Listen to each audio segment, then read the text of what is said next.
Perangai mereka apa? Karena dengki, ya jelek-jelekin. Kita kalau udah benci sama seseorang, dengki kan cari kejelekannya.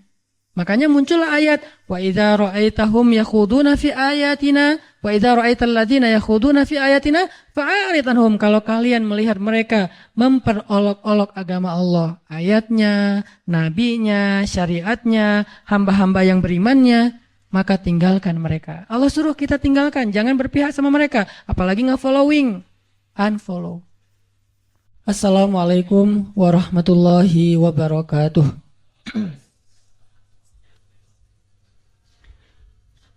Alhamdulillahi rabbil alamin, hamdan katsiran tayyiban mubarakan fih kama yuhibbu rabbuna wa yarda.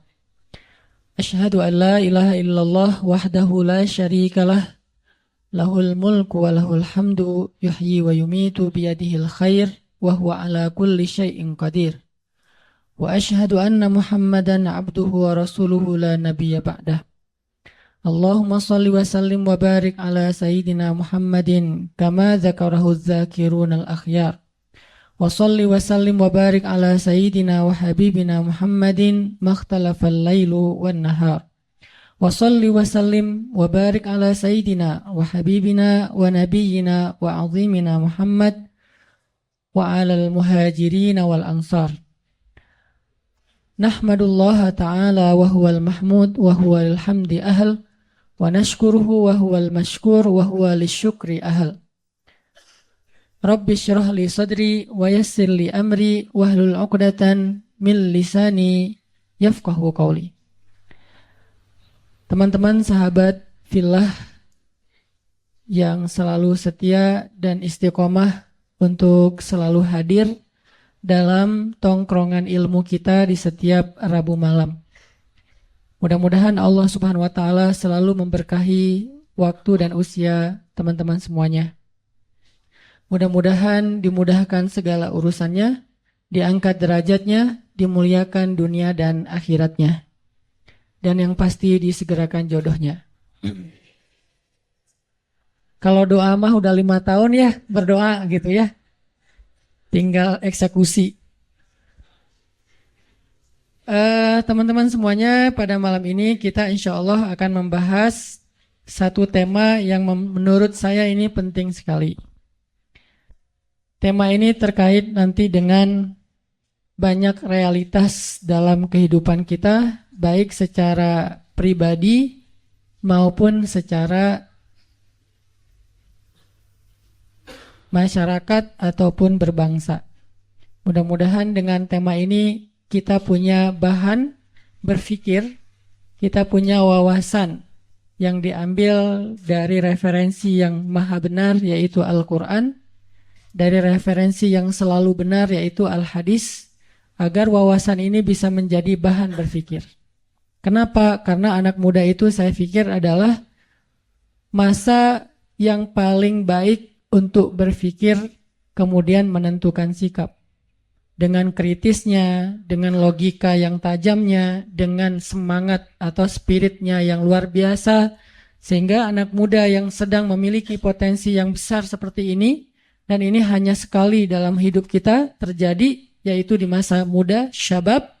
Kalau kita tidak cukup bahan berpikir, maka akhirnya kita akan salah menentukan sikap. Baik sikap itu sikap personal maupun sikap dalam bentuk kolosal yang disebut dengan umat, disebut dengan masyarakat, disebut dengan sosial, disebut dengan bangsa. Dan nanti sikap-sikap kolektif kita itulah yang akan menentukan arah dari perjalanan bangsa yang kita cintai. Sikap kolektif kita itulah yang akan menentukan wajah dari Indonesia ke depan. Nah, sikap kolektif ini dibangun dengan berdasarkan apa? Berdasarkan wawasan-wawasan yang menjadi bahan berpikir. Jadi sedikit demi sedikit kita mencoba, walaupun kita bukan peneliti, kita itu bukan seorang filosof, kita bukan pemikir, tetapi Allah Subhanahu wa taala mengamanahkan kepada kita akal dan hati. Untuk kita gunakan akal itu dan kita jadikan hati sebagai kompas kita dalam menentukan arah. Mudah-mudahan dengan akal, hati, spirit, walaupun kita bukan berperan sebagai seorang pemikir, Mudah-mudahan pemikiran-pemikiran kita itu kalau tidak pun memberi pengaruh yang besar dalam pemikiran publik, setidaknya dia bisa menjadi penentu dari pola pikir dan sikap personal kita sebagai seorang muslim. Saya anggap ini sesuatu yang penting. Kita malam ini akan membahas tentang sifat munafik. Kenapa pembahasan tentang sifat munafik ini penting? Bukan soal menghindari sifat itu.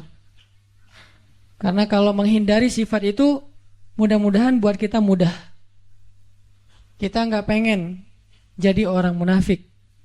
Ada yang bercita-cita jadi munafik? Nggak mungkin ya. Bercita-cita jadi orang yang kufur kepada Allah juga lebih nauzubillah min dzalik. Dua-duanya bukan life goal siapapun di antara kita.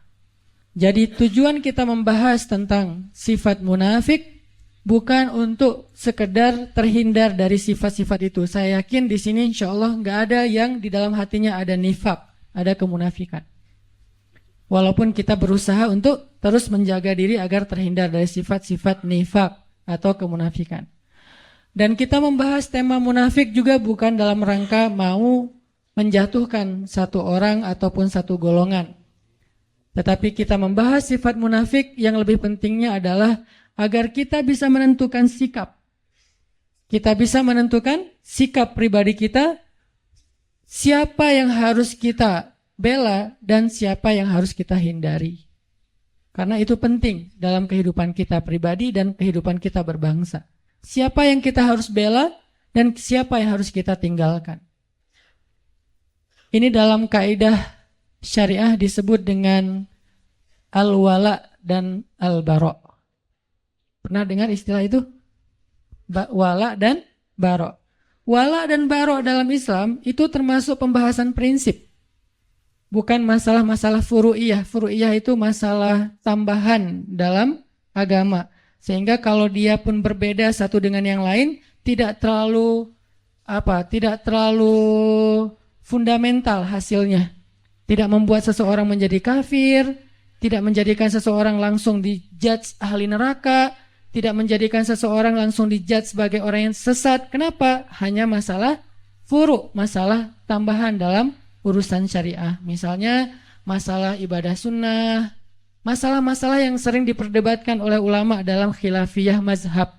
Itu namanya furu'. Jadi kalau ulama berbeda pendapat, biasanya itu furu'. Karena ulama tidak berbeda pendapat dalam urusan yang prinsip dalam agama. Mereka tidak berbeda pendapat. Rata-rata kalau kita temukan ada perbedaan pendapat, baik itu fikih ataupun akhlak, maka biasanya itu adalah ciri-ciri permasalahan itu termasuk permasalahan furu'iyah, tambahan, cabang. Bukan akarnya, tapi cabangnya. Kalau dalam masalah usul, usul itu bahasa Arab yang jadi bahasa Indonesia, usul. Usul itu asal. Asal itu bahasa Indonesia juga asli. Karena dulu saya ngajar bahasa Arab dan saya ketika ngajar bahasa Arab bukan ngajar grammar, tapi mencoba untuk ngajarin vocab Arab yang banyak hubungannya dengan bahasa kita, biar nggak terlalu susah menghafal. Ternyata 90% dari bahasa Indonesia itu memang diserap dari bahasa Arab. Dan itu kenyataan yang nggak bisa kita pungkiri bahwa dalam pembentukan bahasa nasional kita itu ada banyak sumbangsih para ulama karena dia terserap dari bahasa Arab. Jadi asalnya asal atau asal, asli, asli, usul, usul ya. Semuanya bahasa Indonesia yang diambil dari bahasa Arab. Jadi asalnya sesuatu itu namanya akar. Furu, cabangnya sesuatu yang tumbuh dari akar. Nah biasanya ulama kalau berbeda pendapat dalam sesuatu pasti itu furu'iyah. Sehingga kalau kita mendengar ada pendapat yang satu mengatakan A, yang satu mengatakan B, berarti itu masalah furu'iyah. Dan kita nggak perlu ribut dalam masalah itu. Kalau masih ada yang ribut dalam masalah furu'iyah, maka dia terjebak ke dalam sebuah sikap agama yang dikenal dengan istilah takalluf. Apa itu takalluf? Takalluf itu berlebih-lebihan. Mungkin bahasa yang sedang lagi ngetren sekarang radikal. Apa itu radikal? Terlalu membesar-besarkan sesuatu yang sebetulnya kecil. Itu makna radikal dalam konteks agama kita, yaitu takalluf, melebih-lebihkan. Sesuatu yang masih bisa ditolerir tapi dibahas setiap hari.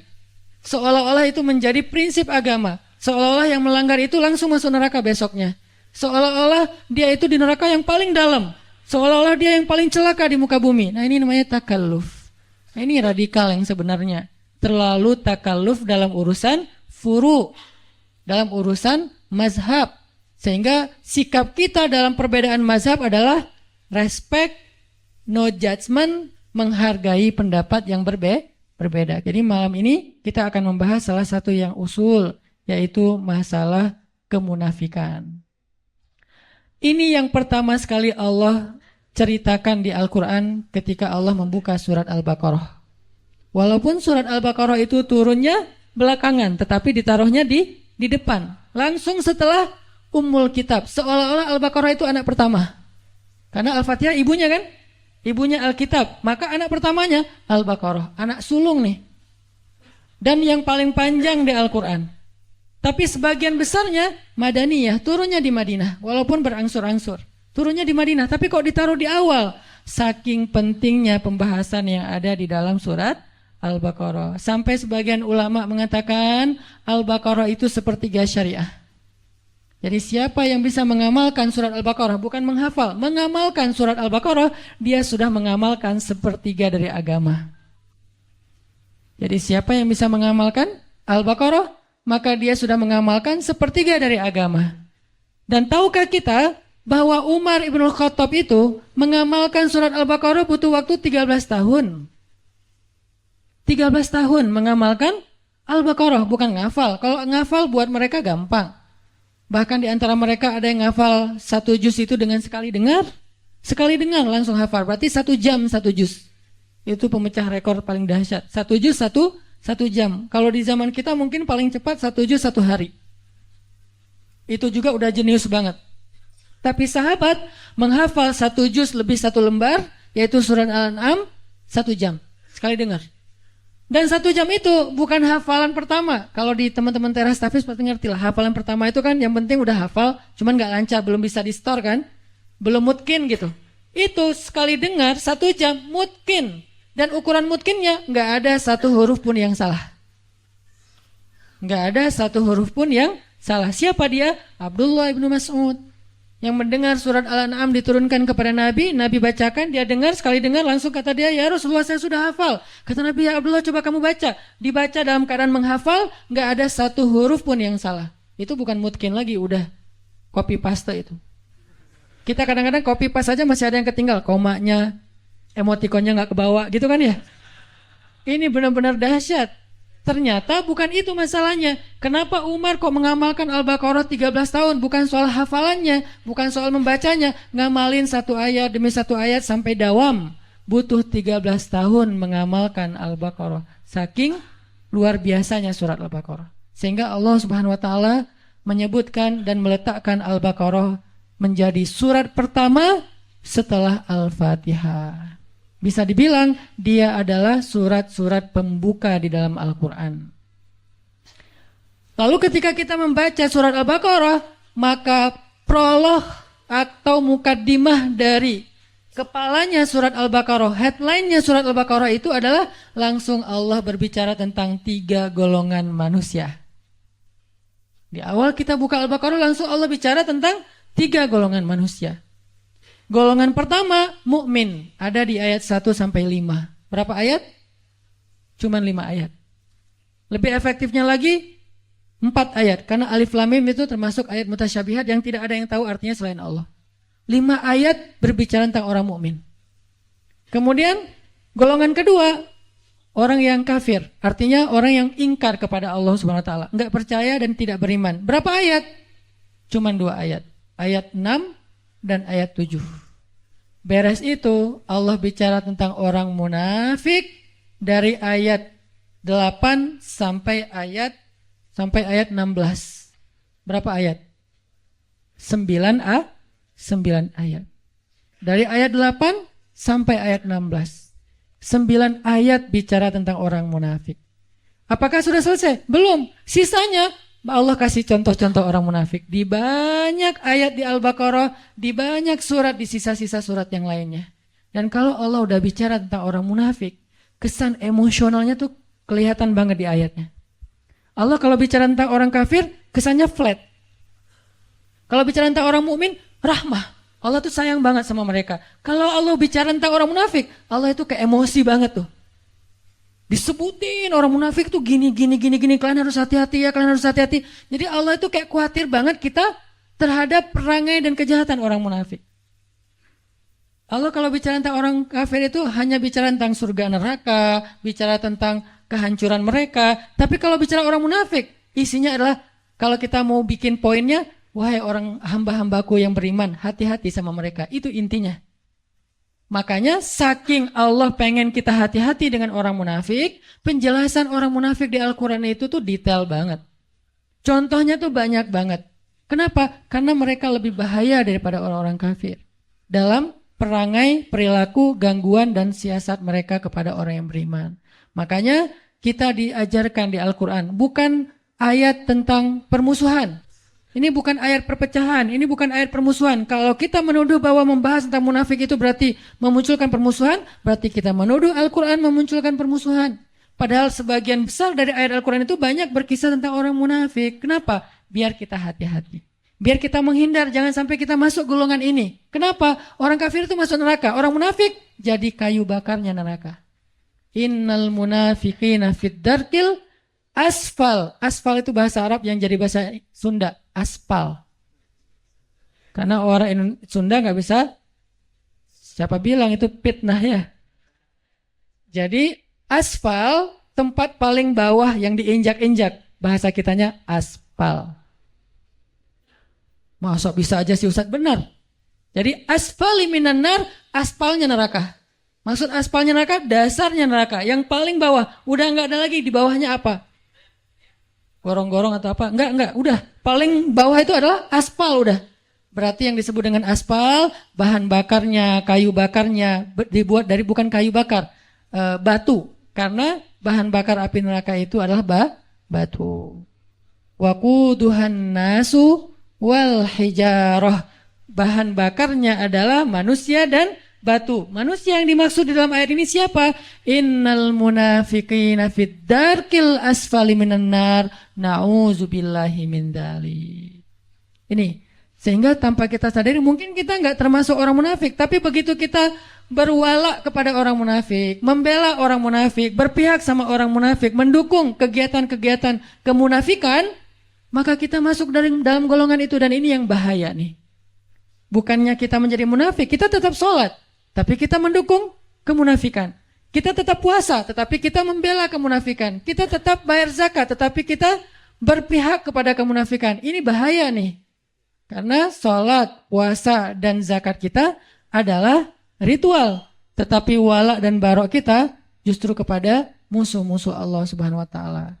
Jadi pembahasan kita pada malam ini bukan dalam rangka memecah belah, bukan dalam rangka menghasut, tetapi dalam rangka kita belajar dari Al-Quran agar kita terhindar. Siapa yang merasa dirinya mirip dengan ayat-ayat yang disebutkan, maka tubu ilallah, bertaubatlah segera. Siapa yang merasa tidak mirip, kayaknya bukan saya deh. Maka hati-hati supaya kita jangan sampai mendukung orang-orang yang seperti ini. Cuman seperti itu, sederhananya moral of the story dari pembahasan tentang al-munafik atau al-munafikun. Makanya teman-teman nanti bisa baca di dalam beberapa ayat yang nanti habis sholat isya kita coba bedah. Dan pas sholat isya saya juga akan baca Al-Baqarahnya dari ayat 1 sampai selesai tadi ayat berapa? 18 tentang 3 golongan manusia yang disebutkan oleh surat Al-Baqarah. Barakallahu fiikum. Teman-teman semuanya yang dirahmati Allah Subhanahu wa Ta'ala, kita lanjutkan pembahasan kita tentang al-wala dan al-bara'. Siapa yang kita berpihak, siapa yang tidak kita perlu berpihak. Dalam hal ini kita mengambil salah satu contohnya adalah orang-orang munafik. Jadi dalam konteks Islam kita nggak boleh berpihak kepada orang munafik. Tapi kalau kita kasihan kepada dia secara manusiawi itu sangat boleh, bukan hanya boleh, harus. Jadi kita harus bedakan mana sifat kita sebagai sesama manusia, mana sikap kita dalam urusan agama. Itu beda. Kalau konteksnya kemanusiaan, itu universal. Kita tuh berbuat baik, nggak boleh ngelihat agama. Mau dia muslim, mau non-muslim, mau dia munafik, mau dia mukmin, mau dia orang baik, mau dia orang jahat. Kita kalau dalam urusan kemanusiaan, maka hak dan kewajibannya sama. Ketika kita ngelihat misalnya ada mantan perampok yang belum bertaubat, berarti bukan mantan ya. Perampok lah ya, belum bertaubat. Atau penjahat, belum bertaubat. Kemudian dia sakit yang parah, terus tergeletak di jalan, nggak ada yang mau menolong dia. Lalu kita lewat dan kita mampu menolong kita, maka di dalam konteks ini kita wajib untuk menolong dia. Terserah dia seorang penjahat, dia seorang ahli maksiat, bahkan dia orang yang musyrik kepada Allah, orang yang tidak beriman kepada Allah. Karena konteksnya di sini adalah konteks kemanusiaan, nggak ngelihat agama, apalagi ngelihat negara ya. Agama aja nggak boleh jadi sekat kalau dalam konteks kemanusiaan, apalagi negara. Jadi kalau kita bicara Palestina, Suriah, mentang-mentang di sana mayoritasnya Muslim terus jadi nggak ditolong? Enggak. Jadi agama aja bukan masalah, apalagi negara. Mentang-mentang mereka bukan orang Indonesia, jadi bukan tanggung jawab kita. Enggak. Kalau dalam konteks kemanusiaan, bahkan kalau dia adalah orang Yahudi sekalipun, atau dia orang pagan sekalipun yang menyembah batu ataupun kayu atau menyembah patung, kalau dia adalah terzolimi, maka tugas kita adalah menolong dia dengan apapun yang kita bisa. Makanya kemarin ada salah satu pasien kanker di Bandung, beliau kebenaran non-muslim. Bukan salah satu, ada beberapa orang non-muslim, pasien kanker dan kurang mampu.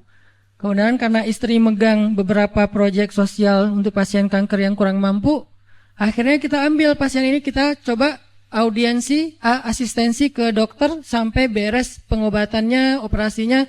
Yang satu meninggal, yang satu alhamdulillah bisa survive. Dan kita nggak mempertanyakan, wah ini kayaknya non-muslim nggak usah ditolong. Kayaknya kalau ditolong nggak ada pahala. Pahalanya sama. Mau dia muslim, mau non-muslim, pahala menolong dia adalah sama. Karena dia manusia dalam konteks kemanusiaan. Universal.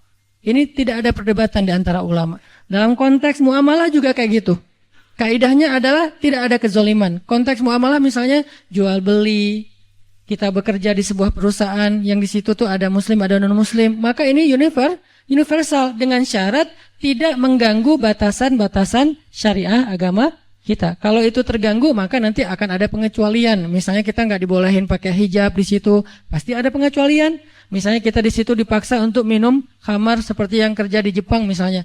Selebrasi mereka itu minum sake misalnya. Kalau kita nggak minum, maka kita dimarahi atau dipecat. Di sini ada pengecualian. Tapi kalau tidak membatasi atau mengganggu batasan syariat, maka tidak masalah kita bermuamalah dengan siapapun, bahkan kepada orang yang tidak beriman sekalipun. Apalagi kemanusiaan. Tapi kalau dalam konteks sikap agama, nah ini lebih spesifik lagi. Di situ beda antara mukmin, kafir, munafik, beda. Kafir juga ada dua, ada yang harbi, ada yang zimmi. Yang harbi itu yang memerangi kita, yang zimmi dia tidak memerangi kita, maka kita boleh berbuat baik kepada dia. Namanya non-muslim. Yang tidak memerangi kita. Kalau yang memerangi kita dalam Al-Quran disebut kuffar. Kalau yang tidak memerangi, mereka tidak dipanggil dengan bahasa orang kafirun, tetapi mereka disebut dengan orang Yahudi, orang Nasrani, orang musyrikun, dan seterusnya. Intinya adalah kita tidak ada kewajiban atau anjuran untuk memusuhi mereka. Mereka adalah saudara kita dalam kemanusiaan, dalam negara, dalam bangsa, dalam suku. Dalam konteks apa? Dalam konteks muamalah, dalam konteks kemanusiaan. Kalau dalam konteks agama, kalau mereka tidak memerangi kita, maka kita nggak boleh dilarang untuk menyakiti mereka, apalagi memusuhi mereka. Bahkan jika ada pertikaian antara non-muslim dengan muslim, kita nggak boleh berpihak berdasarkan agama. Ada pertikaian nih dalam urusan muamalah, urusan dagang kah, urusan jual beli kah, jual beli tanah, jual beli rumah, jual beli mobil, dan seterusnya. Ada masalah nih, termasuk masalah misalnya kayak masalah pekerjaan, masalah muamalah. Kalau misalnya ada pertikaian di antara mereka, nggak boleh kita berpihak karena dasarnya agama. Nih saudara saya muslim, saya belain dia. Belum tentu dia benar, bisa jadi dia yang salah. Maka di situ konteksnya adalah adil. Nggak boleh gara-gara kita beda agama terus kita bersikap zolim. Kalau dia beda agama dengan kita, tapi dia konteksnya di situ korban, maka kita harus membela dia, bahkan terhadap saudara kita yang sama-sama muslim, kalau ternyata saudara yang muslim itu adalah justru yang zolim. Jadi inilah konsep adilnya Islam. Dan di sini kita juga belajar tentang bab wala dan barok dalam contoh-contoh yang sederhana. Jadi nggak boleh mentang-mentang pokoknya belain aja yang namanya muslim, kita harus bela. Nggak. Unsur akhaka zaliman au mazluman. Tolonglah saudara kamu dalam keadaan zalim atau terzolimi. Ini maksudnya apa nih? Kan kita harus nolongin saudara kita, Ustaz, walaupun dia zalim. Menolong saudara kita yang zalim artinya hindarkan dia dari kezaliman. Kalau dia udah terlanjur melakukan kezaliman, maka tegakkanlah keadilan. Wa'adilu wa aqrabu littaqwa. Bersikap adillah karena dia yang paling dekat kepada ketakwaan. Bahkan kepada orang yang kita benci kita harus bersifat adil, fair, bahasa sederhananya. Kayak gimana? Kita nggak suka dengan satu kelompok. Apakah dasarnya agama, dasarnya golongan, dasarnya emosional pribadi? Nggak suka aja dengan satu kelompok. Kan ada yang suka gitu ya. Satu grup WhatsApp nggak suka kepada grup WhatsApp yang lain. Namanya grup sebelah. Terus gara-gara kita nggak suka, kita bersikap nggak fair, ini bukan sifat muslim. Kenapa? Allah berfirman, wala yajrimannakum syana'anu qaumin ala alla ta'dilu i'dilu huwa aqrabu littaqwa. Janganlah kebencian kalian kepada satu grup WhatsApp. Ini terjemahan apa? Ini contohnya. Janganlah kebencian kalian kepada satu kelompok, satu golongan, satu grup membuat kalian bersikap tidak adil kepada mereka. Maka bersikap adillah karena keadilan itu dekat kepada ketakwaan. Jadi nggak boleh gara-gara kita nggak suka terus kita nggak fair dalam urusan muamalah, dalam urusan hak dan kewajiban, dalam urusan kemanusiaan nggak boleh. Tapi dalam urusan sikap, agama, dakwah dan syariah, maka di sini ada penjelasan dan koridornya sendiri. Yang akan kita bahas hari ini adalah sikap kita yang berkaitan dengan pembelaan kita terhadap agama. Menegakkan agama Allah Subhanahu wa taala. Dan hal yang perlu kita pahami yang akhir-akhir ini mulai agak dikhawatirkan, ditakut-takuti sehingga kita jadi resah. Menegakkan agama itu bukan berarti meruntuhkan negara. Sejak kapan agama dan negara itu kontradiktif? Sejak kapan? Gara-gara kita menegakkan agama lantas meruntuhkan negara? Nggak mungkin. Kalau dia meruntuhkan negara berarti dia meruntuhkan agama. Itu satu paket. Kalau dia meruntuhkan negara, memecah belah negara berarti dia memecah belah umat, memecah belah agama, meruntuhkan agama. Sama itu. Dan kalau dia menegakkan agama, maka dia menegakkan negara.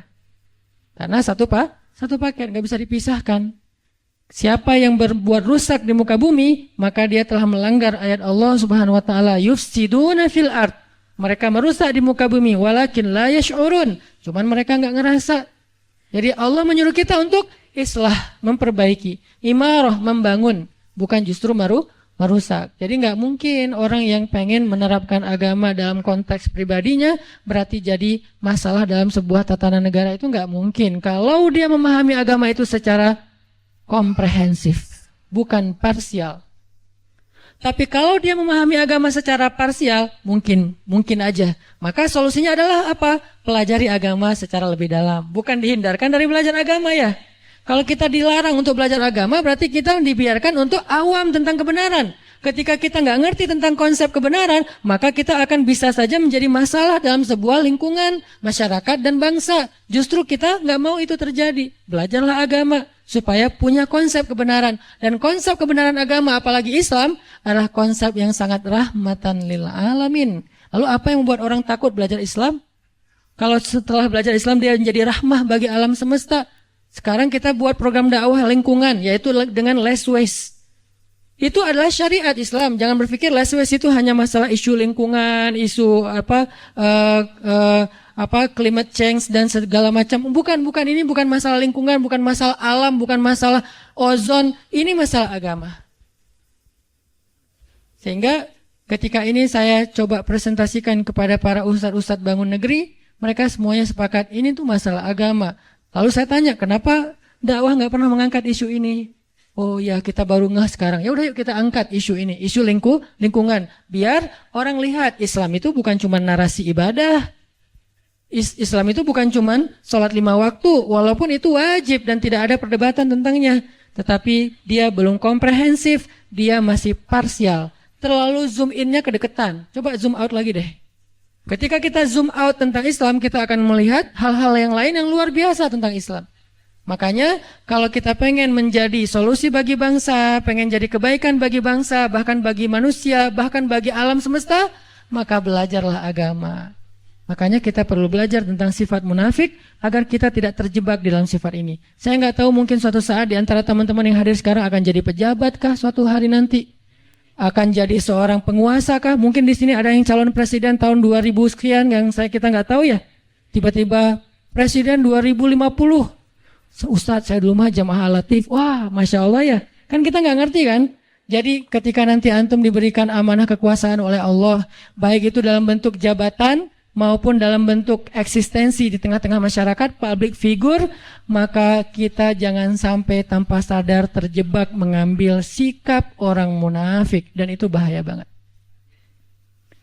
Dan saya yakin semua kita akan jadi pemimpin, terutama yang di depan. Minimal pemimpinnya si dia. Ya.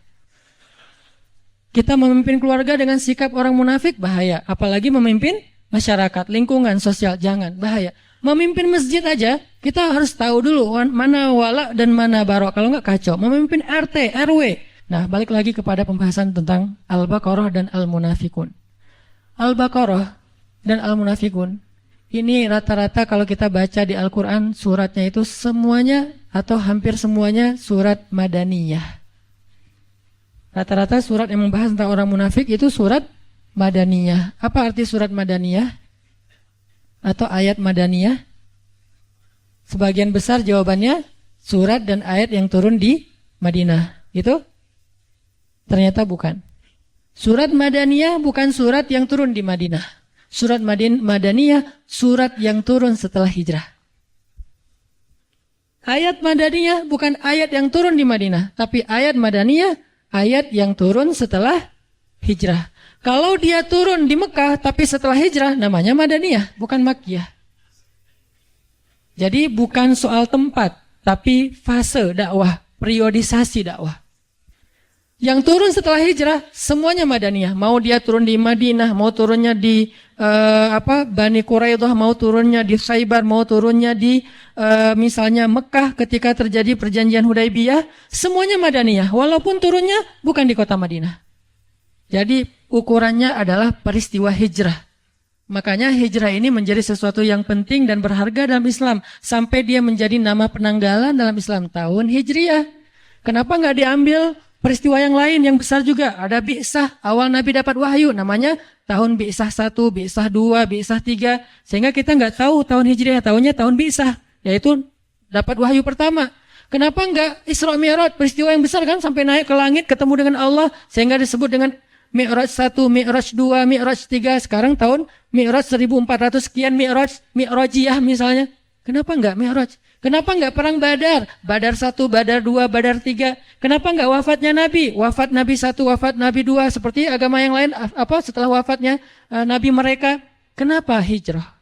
Saking pentingnya peristiwa hijrah dalam Islam yang merubah banyak hal dalam konsep dakwah. Itu kenapa kita mengangkatnya menjadi sebuah isu yang kemudian kita jadikan tren, yaitu tren hijrah. Jadi hijrah itu bukan akal-akalannya Hanan Attaqi. Hijrah itu bukan tren yang baru-baru ini muncul. Hijrah itu ada di Al-Quran, ada di hadis. Bagaimana kita takut terhadap sesuatu yang ada konsepnya di Al-Quran, yaitu hijrah. Orang yang berhijrah namanya muhajirin. Orang yang menerima orang yang berhijrah namanya ansor ya.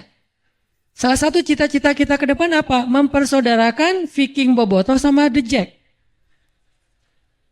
Mempersaudarakan Aremania sama Bonek. Itu cita-cita Barisan Bangun Negeri, para guru sekarang.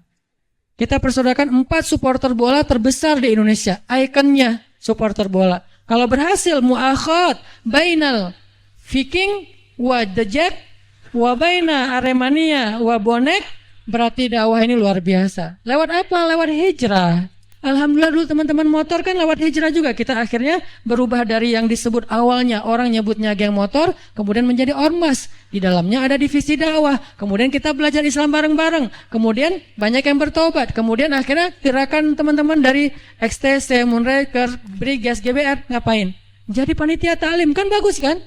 Mana ada sejarah teman-teman ini pernah jadi panitia ta'lim secara organisasi sebelum ada dakwah hijrah. Artinya hijrah ini sesuatu yang baik untuk negara kita.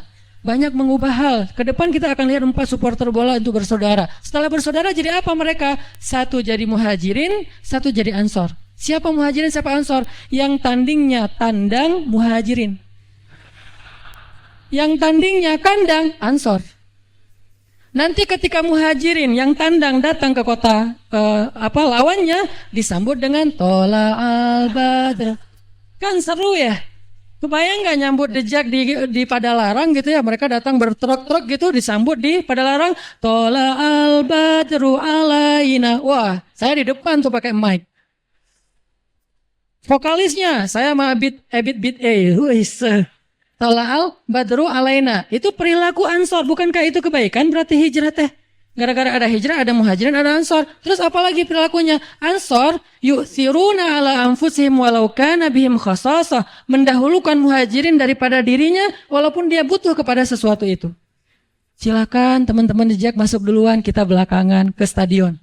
Masuk. Udah selesai, udah ansor masuk. Teman-teman Viking Bobotoh masuk. Di dalamnya saling mendoakan kebaikan.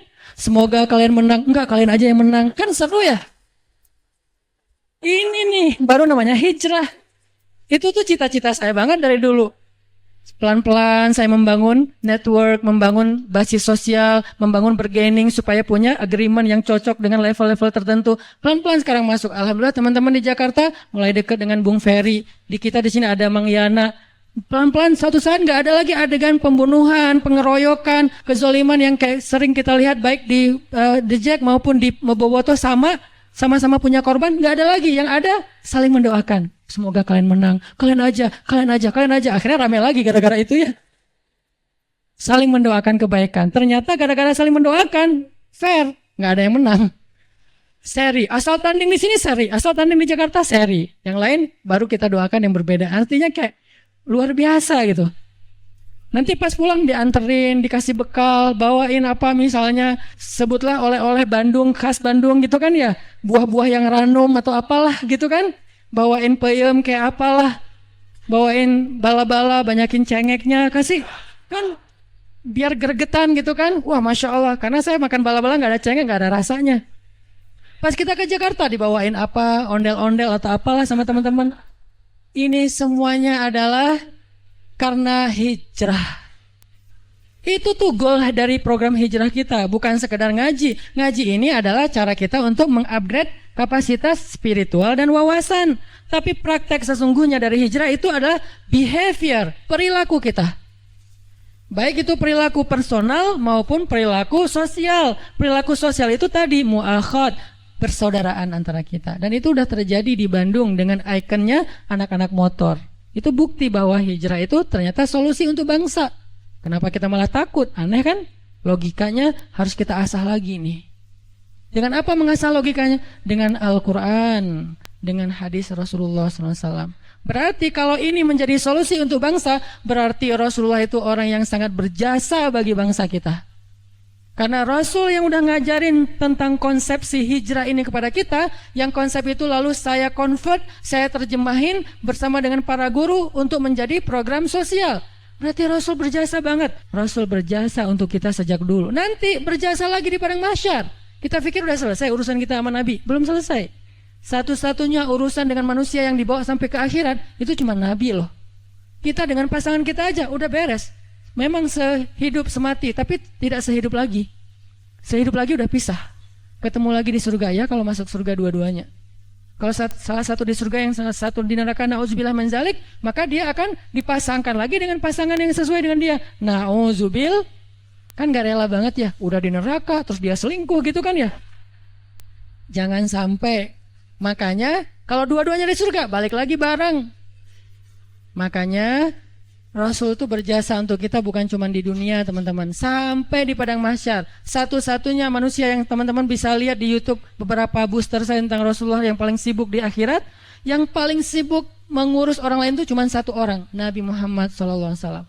Yang lain semuanya ngurus diri sendiri. Semuanya berlaku kalimat kullum ri'im minhum yawma idzin sya'nun yughnih. semua orang pada hari itu sibuk dengan urusannya sendiri-sendiri. Illa Rasulullah sallallahu alaihi wasallam yang sibuk dengan urusan umatnya. Makanya nggak terputus urusan kita dengan Nabi, nggak terikat dengan zaman, tempat, terus sampai lintas zaman dunia dan akhirat. Jadi kita balik lagi, ternyata pembahasan tentang orang munafik itu muncul setelah hijrah. Bukan di Madinah, setelah hijrah. Kenapa baru muncul munafik ini? Gerakannya, kekacauannya setelah hijrah. Karena Islam setelah hijrah itu mulai eksis. Sebelum hijrah, Islam itu tertindas. Islam itu tersembunyi. Hanya ada di beberapa golongan-golongan kecil, yaitu orang-orang yang lemah di kota Mekah. Tapi setelah hijrah, Islam itu eksis, kuat, berpengaruh. Muncullah orang-orang munafik, muncullah ayat-ayat tentang munafik, muncullah surat Al-Munafikun. Cari di Al-Quran, itu surat apa? Madaniyah, surat yang turun setelah hijrah. Jadi nggak heran kalau kemunafikan dalam berbagai macam bentuk-bentuknya itu muncul setelah Islam semakin eksis dan berpengaruh. Orang mulai datang ke masjid beramai-ramai. Yang dulunya kita susah banget ngelihat anak muda ramai di masjid seperti sekarang ya. Dulu masjid itu diramaikan oleh siapa? Oleh kakek-kakek. Sekarang fenomenanya Masya Allah, setelah hijrah dalam konteks kekitaan, maka yadkhuluna fi dinillahi afwaja. Orang berbondong-bondong masuk ke dalam agama Allah. Agama di sini bisa artinya syariat, bisa artinya masjid, bisa artinya ta'lim. Berbondong-bondong. Baik itu kajian saya, kajian Ustaz Abu Somad, kajian Ustaz-Ustaz yang lain, semuanya ramai. Lebih ramai daripada konser. Setelah apa? Setelah hijrah. Maka dalam satu paket, begitu hijrah muncul, eksistensi Islam muncul, muncullah kemunafikan. Kenapa dia muncul? Baru dibedah oleh Al-Quran. Kemunafikan itu kenapa kok munculnya setelah hijrah? Terus perangainya kayak gimana? Itu kenapa surat-surat atau ayat kemunafikan itu rata-rata madaniyah. Pertanyaan berikutnya, kenapa kemunafikan muncul setelah hijrah dan Islam eksis? Salah satu masalahnya adalah ciri-ciri orang munafik atau golongan munafik adalah dengki. Bahasa Arabnya hasadin. Makanya ada doa min syarri hasidin idza hasad, dari kedengkian orang yang dengki. Dia dengki dengan keislaman, dia dengki dengan eksistensinya kaum muslimin. Dia dengki, dia nggak suka. Bahasa lainnya selain hasad apa? Ghillan. Makanya di dalam Al-Quran Allah mengajarkan kita juga doa. Wala taj'al fi qulubina ghillal lil ladzina amanu. Ya Allah, jangan jadikan di dalam hati kami rasa dengki kepada sesama orang beriman. Jadi kalau kita dengki kepada kelompok-kelompok kaum muslimin gara-gara dia lebih eksis, maka jangan-jangan di dalam hati kita ada kemunafikan, wal iyadzubillah. Kalau kemunafikan itu baru di hati aja, maka ini masih munafik kecil. Kalau kemunafikan itu kemudian berbentuk cara kita, sikap kita menghalang-halangi kebaikan dan dakwah, berarti sudah masuk kemunafikan besar. Dan itu berlakulah ayat innal munafiqina fid darkil asfali minan nar, na'udzubillah. Kalau kemunafikannya masih dalam hati, masih kemunafikan kecil. Saya nggak suka ngelihat kajian itu ramai. Saya nggak suka ngelihat masjid kok ramai sekali. Berarti dia dalam hati doang. Kalau dia lalu dengan kedengkian itu kemudian membuat sebuah penghalang agar orang tidak lagi bisa meramaikan masjid, dia halang-halangi, dia fitnah, dia pecah belah, berarti sudah dengkinya, kemunafikan yang besar. Dan kalau sudah kemunafikan yang besar, bahasanya Allah di surat Al-Munafikun apa? Humul aduwu fahzarhum. Mereka itu musuh dan hati-hatilah kalian terhadap mereka. Sekarang kita tinggal melihat diri kita masing-masing. Apakah kita dengki terhadap kelompok sesama kaum muslimin? Taklimnya rame, taklim yang di sana rame, kajian yang di sana rame, festival yang itu kok rame banget, berbondong-bondong orang datang. Ada 1, 2, dan 3 sekarang ya. Masjid di sana kok ramai dengan anak muda, masjid di sana ramai dengan ibu-ibu taklim, yang di sana ramai dengan bapak-bapak atau kakek-kakek. Masing-masing punya segmentasi yang berbeda-beda ya. Kajiannya berbeda-beda juga. Masjid di sana tuh kajiannya rutin, masjid di sana tuh hari Ahad, namanya jihad, pengajian hari Ahad, bebas. Kalau kita dengki ngelihat masjid ramai, berarti dalam diri kita udah ada ayatul munafik. Salah satu ciri kemunafikan, hati-hati. Kalau kita nggak suka ngelihat masjid ramai. Tapi kalau kita melihat bukan ke masjid ramainya, lebih ke urusan teknis, maka cari solusi, jangan dihalangi. Cara solusinya gimana? Ya udah batasi pesertanya, jangan rame-rame. Karena kenapa? Karena nggak memadai misalnya tempatnya. Atau carikan, yuk kita sama-sama dukung. Karena masjidnya udah rame, parkir nggak ada. Ya udah, siapa yang mau meminjamkan lapangannya untuk parkir? Nanti berlaku di situ ayat wa ta'awanu 'alal birri wat taqwa, saling menolong dalam kebaikan dan ketakwaan. Itu lebih bagus lagi. In tansurullaha yansurkum, kalau kamu tolong agama Allah, Allah tolong kamu. Tijarah dengan Allah, dengan hartanya dan dirinya. Itu yang harusnya kita lakukan. Ngelihat masjid rame, Al-Latif sekarang rame nih. Aduh, membludak, parkir susah. Akhirnya jamaah kadang-kadang mikir untuk kajiannya di Al-Latif ya. Aduh, pasti parkirnya susah, gak jadi datang deh. Sehingga yang datangnya setengah dari biasanya. Kalau di TSB datang karena parkirnya luas, tempatnya luas. Nah, kita carikan solusi. Kan gak mungkin setiap hari, setiap minggu juga di TSB karena mereka juga punya jadwal. Oh ya udah, saya punya lapangan. Di mana misalnya? Di Cihanjuang. Gak mungkin juga sih, kejauhan gitu. Saya punya lapangan daerah-daerah sini nih, daerah Cihapit. Pakai aja. Gak usah wakaf, tapi pinjam. Karena kalau wakaf mungkin agak berat, kita masih butuh ya. Pinjamin aja lapangan. Berarti kita mendukung agama Allah dan senang kalau masjid rame. Kita sumbang apa yang kita bisa sumbang? Makanan atau apa aja biar nyaman jamaahnya. Berarti insya Allah di dalam hati kita itu ada iman. Kenapa? Hanya orang yang beriman yang senang melihat masjid itu makmur. Innama ya'muru masajidallah man aman. Sesungguhnya yang memakmurkan masjid Allah dan senang dengan makmurnya masjid, man amana billah, orang yang beriman kepada Allah.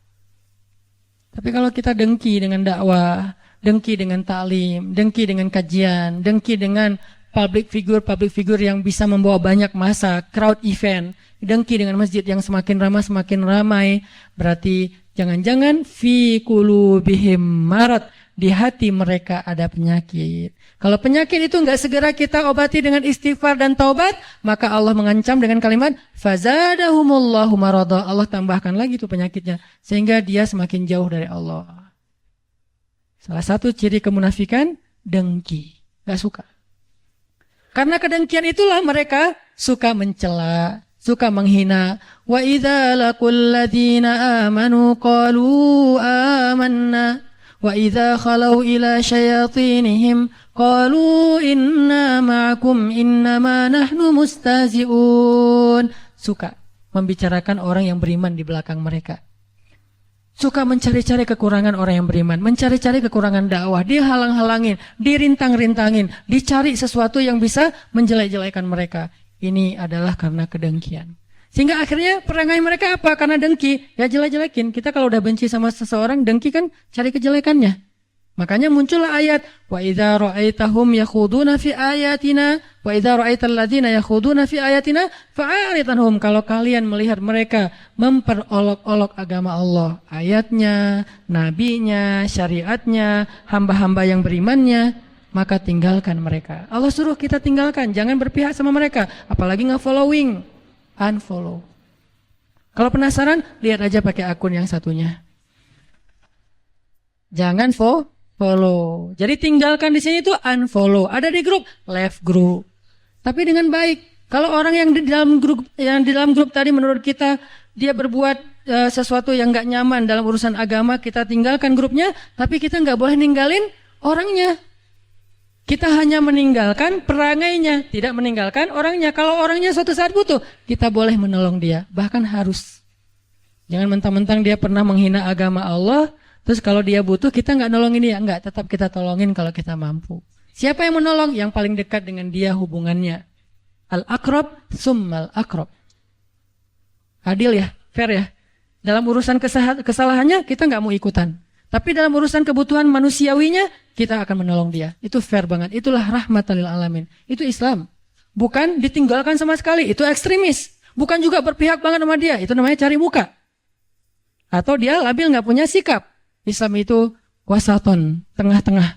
Arti tengah-tengah bukan labil. Dia dalam satu hal bersikap tegas, di sifatnya dalam hal yang lain dia bersikap penuh dengan kasih sayang. Satu, dengki, penyakitnya. Dua, penyakit munafik adalah sombong. Penyakit hatinya orang munafik adalah sombong. Memandang orang-orang yang beribadah kepada Allah, memandang orang-orang yang taat kepada Allah itu rendah. Dianggap mereka orang yang rendahan. Sehingga mereka nggak mau gabung dengan orang-orang yang beribadah ini. Terjadi di Al-Baqarah. Wa idza qila lahum aminu kama amanan nas. Kalau dibilang ke mereka, yuk kita beriman seperti orang-orang sudah pada beriman. Apa jawaban mereka? Qalu anu'minu kama amanas sufaha. Masa kami mau beriman seperti orang-orang sufaha? Apa arti sufaha? Arazil. Apa arti arazil? Rendahan. Jadi mereka menganggap rendah kepada orang lain. Menganggap orang yang gak sukses, orang yang miskin, orang yang gak educated, orang yang terbelakang, orang yang misalnya primitif, orang yang enggak modern, orang yang misalnya konservatif atau apapun lah istilah-istilahnya ini, sehingga dia selalu melihat Islam itu rendah aja. Islam ini ya kasihan, Islam ini penuh dengan masalah, Islam ini jelek, Islam ini apa. Dia selalu melihat kejelekan-kejelekan kaum muslimin dan merendahkan kaum muslimin. Ini karena sombong. Dan ketika kita baca di surat Al-Kahfi, ada perumpamaan yang Allah angkat dari sebuah kisah tentang dua orang laki-laki kan. Yang satu diberikan harta dan diberikan pengikut yang banyak, followersnya banyak. Yang satu lagi nggak diberikan harta dan tidak diberikan pengikut yang banyak. Dia bukan selebgram. Yang selebgram ini bilang harta saya lebih banyak dan pengikut saya lebih kuat. Ternyata hasilnya apa dengan kesombongan dia? Akhirnya Allah Subhanahu wa taala membinasakan dia dengan ditenggelamkan ke dalam bumi dan dibakar hangus seluruh harta-hartanya oleh Allah Subhanahu wa taala. Ini karena sombong. Dan kesombongan adalah salah satu di antara dosa besar. Sampai disebut sebagai di antara mengambil satu di antara dua kain Allah Subhanahu wa taala. Jadi kalau dalam ibadah umroh dan haji itu kita pakai ihram, ada yang bawahan, ada yang atasan seperti rida, maka kata Allah punya dua helai kain. Nah, salah satunya adalah kesombongan. Siapa yang menyombongkan diri, dia telah mengambil salah satu di antara pakaian Allah. Arti pakaian Allah itu kehormatan Allah dan itu nggak boleh diambil oleh makhluk. Hanya Allah yang boleh sombong. Makanya al-mutakabbir cuma Allah. Kita nggak boleh. Sehingga siapapun yang di dalam hatinya ada mithqala dzarrah, sekecil zarrah kesombongan, la yadkhulul jannah, tidak akan masuk surga. Hati-hati dengan sifat sombong. Mungkin kita merasa bahwa kita lebih luas pandangan atau wawasannya karena kita kuliah di luar negeri. Boleh, tapi jangan memandang orang lain rendah. Kita boleh banyak baca buku-buku ilmiah, filsafat, segala macam. Boleh, tapi jangan memandang orang lain itu bodoh. Cuman kita doang yang pintar sendiri. Nggak bisa. Kita mungkin punya kawan banyak, tapi jangan menganggap orang lain kuper. Anak masjid mah kurang gaul, kurang banyak teman dan seterusnya. Nggak bisa, sehingga kita merasa gengsi untuk duduk dengan anak masjid. Gengsi untuk duduk di teras masjid, gengsi untuk duduk di dalam masjid, gengsi untuk duduk dalam dakwah. Gak boleh. Ini adalah kiber. Ini adalah sombong, dan kesombongan itu salah satu sifat orang munafik. 2. Yang ketiga, di antara ciri-ciri orang munafik yang harus kita hindari adalah mereka suka cari muka. Apa cari muka? Kalau di dalam surat An-Nisa itu disebutkan dengan bahasa mudzabdzabina baina dzalik. La ilaha ula wa la ilaha ula. Dia enggak ke sini, enggak ke sana. Dia tergantung kondisi. Kalau lagi orang Islam kuat, dia tiba-tiba mengaku bahwa dialah yang paling banyak, dia mendukung Islam banget, buat dia Islam itu adalah segalanya, segala macam. Tapi begitu ketemu dengan yang anti-Islam, dia bilang kita ini sama. Nah, ini munafik banget nih. Kan kita nyebutnya hipokrit kan? Karena dia bermuka dua. Sekali kita jadi teman, dia jadi teman kita, sekali jadi musuh kita. Di depan jadi teman, di belakang jadi musuh. Nah, ini kemunafikan. Dan ini kadang-kadang prakteknya bukan hanya dalam urusan agama, termasuk dalam urusan ngegeng ya. Dalam ngegeng di grup, kan dia ada di 2 grup. Kebenaran dia orangnya santuy kan. Jadi nggak pernah left grup. Di grup ini dia ada, di grup sebelah juga ada. Di grup sebelah dia ngomongin grup yang ini, di grup ini dia ngomongin grup yang sebelah. Nah, ini paling bahaya nih. Orang yang kayak gini yang grup harus nge-left-in dia. Jangan dia yang left, karena dia nggak akan pernah left grup. Grup yang harus left dia. Caranya grup left dia, bikin lagi aja grup baru, cuman dia doang yang nggak di-invite. Karena dia adalah racun di dalam tubuh kita yang memecah belah di antara kita. Jadi menghasut di sana, menghasut di sini. Akhirnya namimah. Kalian tahu nggak? di grup sebelah lagi ngomongin apa? Ngomongin kalian. Aku tuh nggak bohong ya, ini aku capture, aku di forward. Soalnya aku sayang sama kalian, jadi aku ngomongin apa yang mereka omongin tentang kalian. Itu bukan sayang, itu namanya namimah, adu domba. Karena yang benar gimana? Kalau kita pun tahu mereka membicarakan yang di sini, jangan sampai orang ini tahu. Kenapa? Biar nggak rame. Kita diamin. Cukup sampai di kita aja. Jangan di save chatnya, jangan di capture. Terus gimana? Kalau perlu delete chat. Chatnya kita delete supaya kita nggak ada kesempatan untuk memberitahu ke sebelah. Terus kalau ditanya, ya di grup sebelah lagi ngomongin kita ya? Enggak kok. Oh, bohong dong kalau gitu Ustadz. Salah satu dusta yang dibolehkan di antara 3 adalah dusta demi mendamaikan di antara 2 orang mukmin yang bertengkar. Tapi niatnya mendamaikan ya, bukan cari keuntungan. Ada 3 kan dusta yang dibolehin. 1, dusta dalam perang. Masa perang kita jujur? Kami itu pasukannya jumlahnya sekian. Strateginya ini.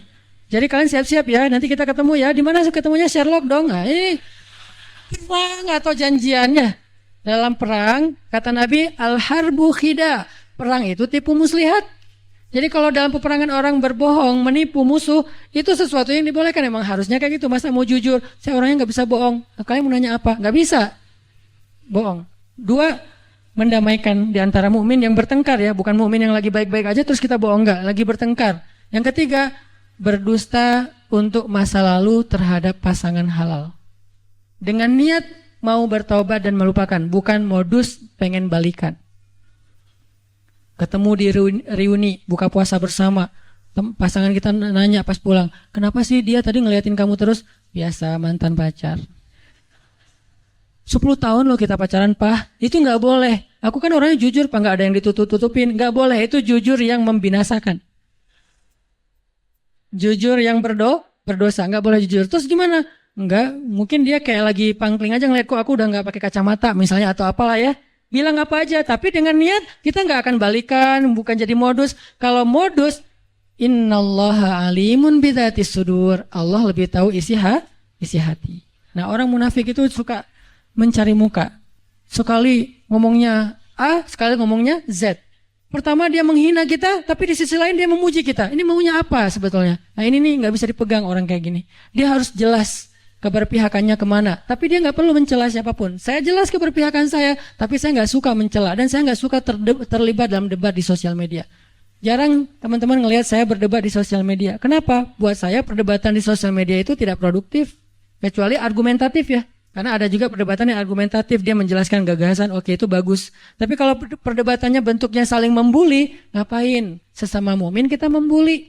Nah, sesama yang ke masjid jangan saling mengganggu. Udah aja yang datangnya sholatnya apa misalnya qobliyahnya 2, yang nggak pakai qobliyah juga mangga. Kan ada masjid yang nggak pakai qobliyah, sholat tertentu kan, habis azan langsung iqomah, kecuali kalau kita memang karena ada taklim. Ada juga yang walaupun bukan rawatib, dia nunggu orang supaya nanti bisa iqomah udah penuh jamaahnya. Ini mazhab. Dia bermuka 2. Yudzabzabina baina dzalik. Yang keempat, di antara ciri orang munafik itu adalah memecah belah.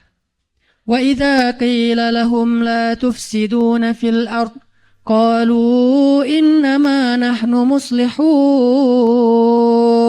Kalau dikasih nasihat janganlah kalian merusak di muka bumi. Salah satu di antara maksud merusak adalah memecah belah. Jadi ajaran kita, narasi kita, ajakan kita, broadcast kita, postingan kita harusnya mempersatukan. Tapi kita tetap harus mengedukasi. Jangan gara-gara kita takut memecah belah terus akhirnya kita diam dan tidak mengedukasi apa-apa. Ketika kita posting tentang Suriah, tentang Rohingya, tentang Suriah, kita mengangkat sesuatu agar masyarakat aware untuk membantu. Bukan kita sedang memecah belah. Ketika kita bicara tentang negara, bukan memecah belah, tetapi agar kita semuanya aware dan care dengan negara kita. Yang membangun negara itu bukan cuma para politikus, kita rakyat juga punya hak membangun negara dengan karya. Makanya kita saling share supaya yuk kita bangun negara bareng-bareng. Dimulai dari mana? Karena kita muslim dari masjid. Tapi jangan sampai kita saling menjelekan dan kemudian akhirnya menjudge orang lain. Yang kelima, orang munafik itu adalah ucapannya manis. Makanya Allah berfirman di surat Al-Munafikun, kalau kalian melihat penampilan mereka, kalian akan kagum karena penampilan mereka kayak orang-orang yang berpendidikan, ilmiah banget. Kemudian kalau mereka bicara, kalian akan takjub mendengar ucapan mereka. Ucapannya itu kayak yang benar gitu. Kayak yang benar. Padahal mereka tuh berargumen untuk menumpulkan pemahaman orang terhadap agama Allah Subhanahu wa taala. Jadi tidak semua orang yang pandai bicara berarti harusnya dia benar. Maka yang menjadi ukuran kebenaran dan yang salah bukan argumentasi seseorang, tetapi apa dasarnya, apa referensinya. Kalau dasar dan referensinya ayat Allah, hadis Rasulullah SAW, maka mudah-mudahan dia adalah orang yang berkata qaulan sadida, ucapan yang jujur, ucapan yang benar. Tapi kalau yang dia bicarakan itu justru bertolak belakang dengan ayat Allah, bertolak belakang kaidahnya, bukan mana ayatnya. Kadang-kadang nggak harus persis ayatnya, tetapi dia tidak bertolak belakang dengan ayat Allah, maka itu benar. Tapi kalau bertolak belakang, Allah mengatakan tutup aurat, dia bilang suruh buka. Allah mengatakan nikahlah, dia bilang jangan nikah. Nah ini bertolak belakang nih. Kalau bertolak belakang, kita jangan lihat argumennya, tapi lihat dalilnya. Bertentangan nggak dengan agama Allah? Bertentangan nggak dengan syariat? Kalau ada orang mengajak, yuk kita nikah segera mungkin, nikah muda, jangan takut nanti Allah yang kasih rezeki. Karena saya udah mempraktekkan itu. Saya udah punya pengalaman dan pengalaman itu saya share. Saya menikah nggak punya modal. Menikah nggak punya modal, tapi Allah modalkan, kemudian Allah mudahkan segala urusan. Punya anak awalnya nggak punya modal, makanya bawa ke bidan karena yang paling murah. Akhirnya bidannya lagi sekolah, saya lahirin sendiri. Istri saya ngelahirin, saya yang bidanin maksudnya. Ngebidanin sendiri. Kenapa? Karena nggak sanggup membawa ke rumah sakit. Tapi apakah udah berakhir hidup saya? Enggak. Setelah itu Allah kasih rezeki. Ujian rezeki. Karena kenapa? Fa inna ma'al usri yusra. Sehingga saya mengajak, memotivasi anak muda, yuk nikah. Tujuannya apa? Biar kita tidak terjebak dalam pergaulan bebas, perzinahan yang diawali dengan pacaran, yang diawali lagi dengan pacaran Islami. Ya, karena semuanya adalah bahasa talbisul iblis. Kita tinggalkan pacaran, udah pacarannya habis nikah aja. Itu tuh goals dari saya membawa tema-tema jomblo fisabilillah. Bukan masalah jomblonya sebetulnya, masalah fitnah, masalah menjaga kehormatan, tapi mengajak menikah. Tapi kemudian muncul lagi wacana untuk mempersulit pernikahan. Nah ini juga bahaya nih. Makanya kita harus sama-sama meneliti mana yang terbaik untuk bangsa kita. Cari solusi. Kalau menurut saya, anak muda itu dikasih beasiswa nikah. Siapa yang menikah, beasiswa mahar. Kemudian bahkan di beberapa negara, di Turki itu, siapa yang menikah dengan perempuan Suriah, itu dibiayai oleh negara. Kenapa? Karena perempuan Suriah itu tidak ada yang merawat. Mereka itu pengungsi, mereka yatim piatu. Jadi siapa yang menikahi perempuan Suriah, maka dibiayai oleh negara. Walaupun nggak harus gitu-gitu amat juga sih. Ntar yang belakang protes, Ustaz emang harus ke Suriah? Nggak juga sih. Ini contoh ya, contoh. Artinya negara terlibat dalam menyelesaikan masalah anak muda. Masalah anak muda itu 3. 1, masalah cinta. Apa solusi negara untuk masalah cinta? Beasiswa menikah. Keren kan? Kedua, masalah anak muda itu adalah karir. Apa solusi negara? Menciptakan lapangan pekerjaan, memudahkan pendidikan, menggratiskan pendidikan. Itu yang kedua. Yang ketiga, masalah anak muda, entertain. Entertain itu tempat ruang mereka untuk kolaborasi, komunikasi, berkreasi, berkarya, termasuk mereka yang senang dengan olahraga, main segala macam. Sediakan ruang-ruang anak muda, youth space gitu ya. 3 masalah ini ternyata dicarikan solusi, bukannya kita terhalangi. Makanya saya berharap kemana saya pergi itu saya ngobrol sama wali kota, sama bupati, sama gubernur, Pak bikin program beasiswa mahar. Insya Allah banyak banget yang akan mendukung, terutama usia di bawah 25 tahun. Itu semangat banget. Tapi tetap ada pemerintah mengawal, makanya muncul sekarang wacana peraturan supaya lebih matang secara mental ya, secara psikis. Cuman mudah-mudahan ini benar-benar jadi solusi, sehingga akhirnya tidak ada lagi perempuan yang ditelantarkan. Itu benar banget. Karena ada banyak kasus setelah menikah, perempuannya ditelantarkan, banyak kasus kayak gitu. Akhirnya dia harus pergi ke Hong Kong untuk bekerja karena suaminya tidak bertanggung jawab, dia harus menafkahi anaknya. Banyak kasus kayak gitu. Nah, makanya dicarikan solusi juga. Intinya adalah agama itu solusi bagi umat, solusi bagi bangsa, solusi bagi negara. Sehingga bangsa yang ingin negaranya maju, harusnya mudah-mudahan bisa menerapkan Islam secara kafatan. Ada tuh negara yang mayoritasnya Muslim tapi nggak maju-maju karena tidak menerapkan Islam secara kafah, secara komprehensif. Yang diambil dari Islam cuman ritual ibadah. Padahal Islam itu juga sosial, kemanusiaan, ekonomi, dan seterusnya. Mudah-mudahan dengan pembahasan yang aclok-aclokan ini, kita bisa mengambil sebuah kesimpulan. Tadi yang pertama, saya pengen mengajak kita untuk nggak berdebat lagi soal furu'.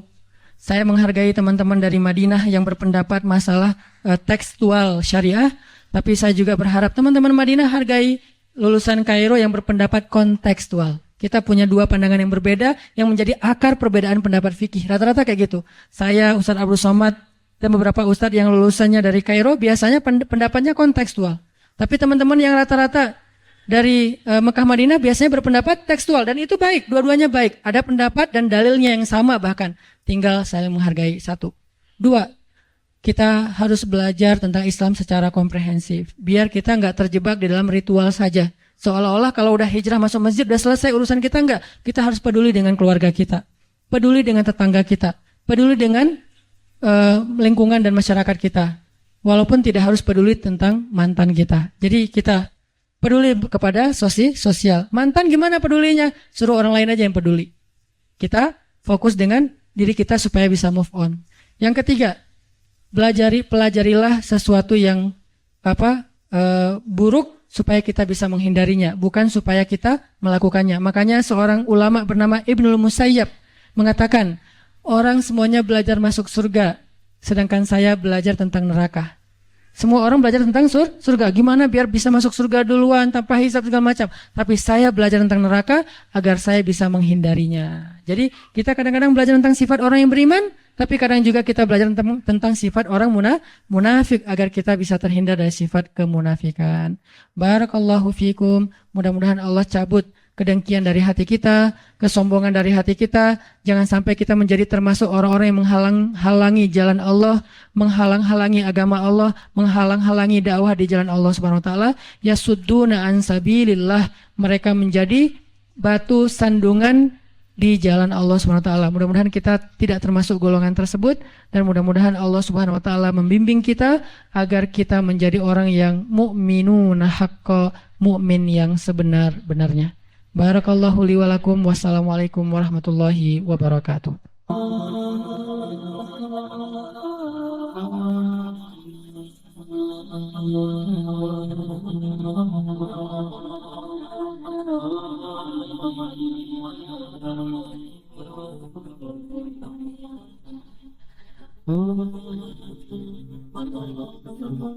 Sejak Rasulullah wafat, berkali-kali Bilal minta izin kepada Abu Bakar untuk ikut jihad dan gak pulang lagi ke Madinah, pengen tinggal di tempat yang lain.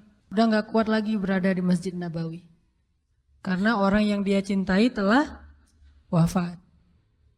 Tapi gak diizinkan oleh Abu Bakar sampai akhirnya setelah sekian lama membujuk Abu Bakar bisa diizinkan, pergilah Bilal dan akhirnya Bilal tinggal di Syam.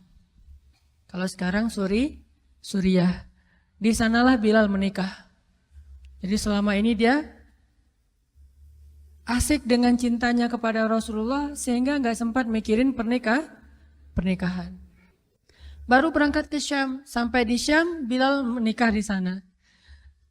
Menikah di sana, hidup di sana sampai setelah beberapa tahun berada di Syam, akhirnya bergantilah pemerintahan dari masa Abu Bakar ke masa Umar bin Khattab. Setelah beberapa tahun di Syam, pada suatu malam Bilal menangis. Malam-malam dia bangun nangis, gerung-gerung gitu kayak anak kecil. Istrinya nanya, "Ya Bilal, ada apa? Ada apa? Kamu mimpi buruk?" "Enggak, justru ini mimpi baik."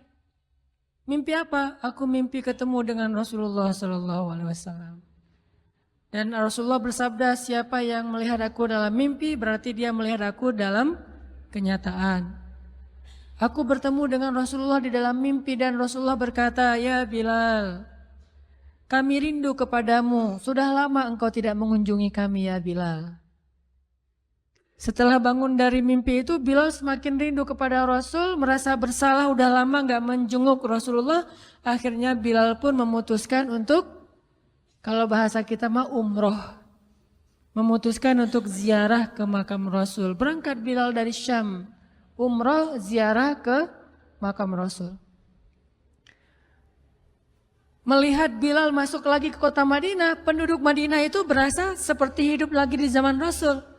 Senang gitu, dan Umar sangat senang dengan kedatangan Bilal. Sehingga selesai Bilal sholat, selesai Bilal ibadah-ibadah sunnahnya, termasuk menjenguk atau berziarah ke makam Rasul dan Abu Bakar. Kemudian Umar berkata kepada Bilal, "Ya Bilal, sudah lama kami tidak mendengar suara azan darimu. Tolong kumandangkan sekali lagi azan seperti engkau mengumandangkannya di masa Rasul. Kami rindu ingin merasakan suasana di zaman Rasul." Benar Bilal, kata para sahabat yang lain yang ada di situ. Umar, kemudian Abdurrahman, beberapa orang sahabat, "Ya Bilal, azan, kami ingin mendengar suaramu seperti dulu kami mendengarnya di masa Rasul." Kata Bilal, "Saya tidak akan kuat." Kata mereka, coba dulu kamu usahakan karena kami ingin sekali mendengarnya. Saya tidak akan kuat.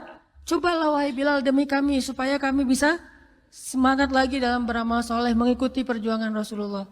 Akhirnya karena udah dipaksa terus, Bilal pun mengumandangkan azan. Allahu Akbar, Allahu Akbar. Kota Madinah kaget mendengar suara Bilal. Orang-orang yang ada di rumah semuanya mengatakan, apakah Rasulullah sudah bangkit kembali? Apakah Rasulullah sudah bangkit kembali? Mereka semuanya kaget dan bahagia. Seolah-olah Rasulullah sudah bangkit dari kematiannya. Seperti Isa seolah-olah diturunkan kembali setelah dia diangkat ke langit. Satu kota Madinah tuh kaget bahagia gitu. Kayak seorang ibu yang kehilangan anaknya tiba-tiba mendengar suara anaknya dari jarak dekat dan ingin dipeluk segera anaknya itu. Saking rindunya mereka kepada Rasulullah. Allahu Akbar, Allahu Akbar. Pasar yang tadinya ramai tiba-tiba sepi mendengar suara Bilal yang masih sayup-sayup. Asyhadu an la ilaha illallah. Semuanya berlari keluar dari tempat-tempat kerja mereka, dari pasarnya, dari rumahnya. Semuanya berlari ke masjid. Ingin memastikan apakah Rasulullah sudah dibangkitkan kembali. Bahagia semuanya. Apakah Rasulullah sudah dibangkitkan? Apakah Rasulullah sudah hidup lagi? Semuanya bertanya dengan pertanyaan yang sama. Asyhadu an la ilaha illallah. Semuanya semangat datang ke masjid, ngumpul, ramai banget. Kemudian ketika Bilal mengatakan, Asyhadu anna Muhammadar Rasulullah.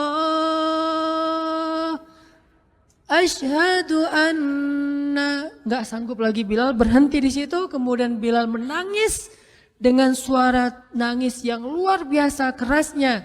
Lalu satu masjid menangis, lalu satu kota Madinah menangis. Sehingga para ulama mengatakan, tidak pernah kota Madinah menangis sedahsyat mereka menangis hari itu kecuali ketika Rasulullah wafat. Cuma 2 kali menangisnya kota Madinah paling dahsyat. 1 hari ketika Rasulullah wafat, kedua hari ketika Bilal kembali mengumandangkan azan dan mengucapkan asyhadu anna Muhammadar Rasulullah. Semuanya menangis.